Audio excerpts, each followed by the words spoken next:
Right Neelima ఉద్దానానికి సంబంధించి kidney సమస్యలకు సంబంధించి కూడా గత ప్రభుత్వంలోనే 2014లో వాళ్ళకు పింఛన్ 2500 ఇవ్వడం కావచ్చు, డయాలిసిస్ సంబంధించి కావచ్చు, కిడ్నీ రోగులకు సంబంధించి టెస్టులు కావచ్చు, వాళ్ళకి కావాల్సినటువంటి వసతులు కావచ్చు, ఇవన్నీ కూడా పూర్తి చేస్తూ వచ్చింది అప్పటి తెలుగుదేశం ప్రభుత్వం. కానీ ఇప్పుడు కొసరు అంటే మేమేదో చేస్తున్నాం, మేమే వీళ్ళందరినీ మేమే చూసుకుంటున్నాం అనే విధంగా ఈరోజు ముఖ్యమంత్రి పర్యటన చాలా విస్తుపోయేలా ఉందని ప్రజలు కూడా మాట్లాడుకుంటున్న పరిస్థితి. రైట్, ఉద్దానానికి ఊపిరి పోసి దప్పిక తీర్చి కిడ్నీ పరిశోధనల కేంద్రం ఏర్పాటుకు అన్ని ఏర్పాట్లు చేసింది ఒకరు, కోసరు పనులు మాత్రం చేసి అసలు ఘనతంతా తనదేనని ఆర్భాటం చేస్తున్నది మరొకరు.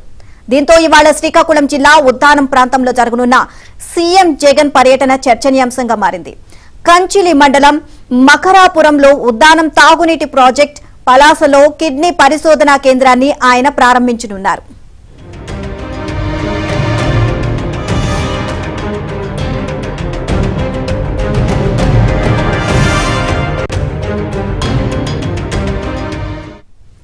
రెండు 2014లో తెలుగుదేశం ప్రభుత్వం ఏర్పడ్డాక ఉద్దానం కిడ్నీ రోగులకు పూర్తి స్థాయిలో మేలు జరిగేలా కార్యక్రమాలు రూపొందించింది.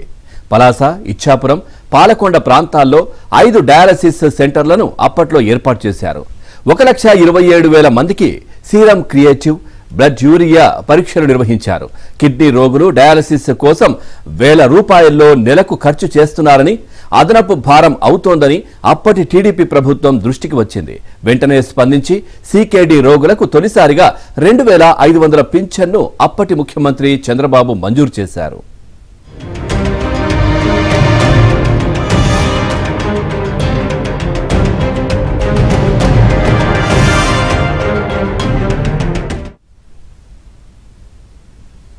వైసీపీ అధికారంలోకి వచ్చాక సీరం క్రియేటివ్ లెవెల్స్ తీవ్రంగా ఉన్న వారికి, డయాలసిస్ చేయించుకుంటున్న వారికి పింఛన్ను వర్తింపజేసింది.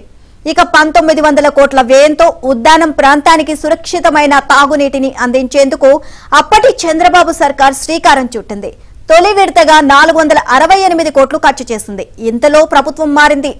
ఆ పథకానికి కేంద్ర ప్రభుత్వం ఆధ్వర్యంలో జరుగుతున్న జల్ జీవన్ మిషన్ నిధులు 50%, రాష్ట్ర వాటాగా నాబార్డు నుంచి 50% సమకూర్చి మొత్తం 700 కోట్ల వ్యయంతో ఉద్దానం సుజలధార ప్రాజెక్టుకు వైసీపీ ప్రభుత్వం చర్యలు తీసుకుంది. రైట్, ఇక ఇదే విషయానికి సంబంధించి మరింత సమాచారాన్ని మా విజయనగరం కరెస్పాండెంట్ శ్రీనివాస్ అడిగి తెలుసుకుందాం. శ్రీనివాస్, ఈరోజు ముఖ్యమంత్రి జగన్మోహన్ రెడ్డి పర్యటన ఉద్దానానికి సంబంధించి కూడా చాలా విస్తుపోయేలాగా ఉంది. అంటే గత ప్రభుత్వ హయాంలోనే పూర్తిగా ఇక్కడ ఏర్పాట్లు చేశారు. ఇప్పుడు ఆయన వచ్చి ఏదో కొసరు పనులు చేసి పూర్తి ఘనతంతా క్రెడిట్ అంతా నాదే అని చెప్పుకునే ప్రయత్నం చేస్తున్నారనే విమర్శలు అయితే ప్రజల నుంచి వస్తా ఉన్నాయి.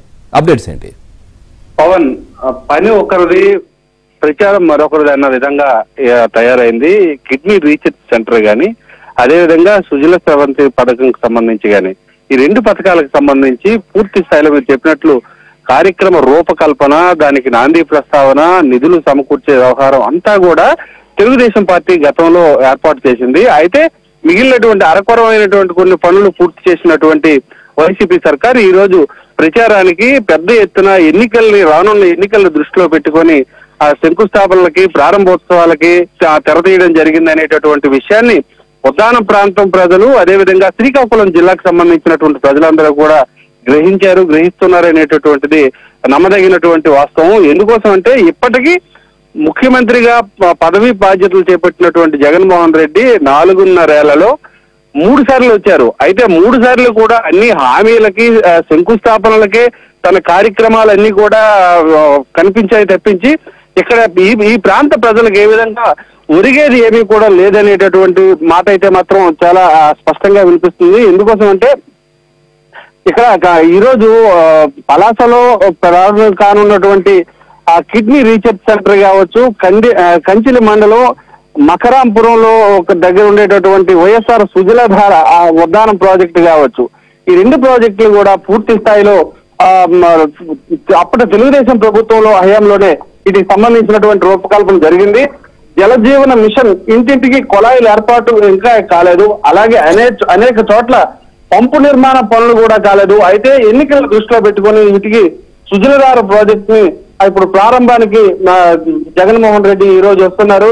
అయితే ప్రజలందరూ కూడా ఏంటంటే అసలు ప్రాజెక్ట్ ప్రారంభిస్తున్నారు, నీరు ఎప్పుడు వస్తుంది అనేటటువంటి ప్రశ్నించేటటువంటి పరిస్థితి ఇక్కడ ఈ ఉద్దానం ప్రాంతంలో నెలకొన్న పవన్. ఇక మనం చూసుకుంటే పర్యటనకు సంబంధించి పలాస ప్రాంతంలో ఉండేటటువంటి అన్ని ప్రైవేట్ స్కూళ్ళకి సెలవు ప్రకటించారు.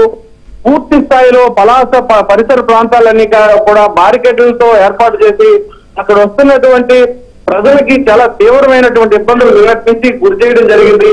ఈ దశలో ముఖ్యమంత్రి పర్యటన పట్ల ఇక్కడ స్థానికంగా ఉండేటటువంటి ప్రజలు అసహనం వ్యక్తం చేస్తున్నారు. పవన్, ఇక ఏ విధమైనటువంటి ఉపయోగం మాకు లేదని చెప్తున్నారు. మూలపాటు ప్రాజెక్టు కావచ్చు, ఇతర ప్రాజెక్టులు కావచ్చు, అవి ఏవి కూడా సంత బొమ్మాలి మండలంకి 49 గ్రామాలకు తాగునీరు కోసం 70 కోట్లు మంజూరు చేస్తాం అనేటటువంటిది ప్రకటనగానే మిగిలిపోయింది. అదేవిధంగా 260 కోట్లతో వైఎస్ఆర్ సుజలాధార పథకాన్ని పాతపట్నం నియోజకవర్గం వరకు విస్తరిస్తామన్నారు. అది కూడా హామీగానే మిగిలిపోయింది. ఇక ఎచ్చర్ల మండలం బుడగట్ల పాలెంలోని షిప్పింగ్ హార్బర్ నిర్మాణానికి శంకుస్థాపన చేశారు. అది కూడా అక్కడితో నిర్మాణం శంకుస్థాపనతో ఆగిపోయింది.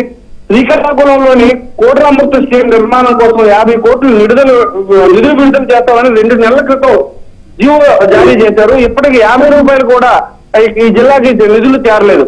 అయితే ఇదంతా కూడా ఎన్నికల స్టంట్ గానే హడావిడి అట్టహాసమే కనిపిస్తుంది తప్పించి ఏ విధమైనటువంటి ఉపయోగం లేదని ప్రజలు ఇక్కడ చెప్పుకుంటున్నారు.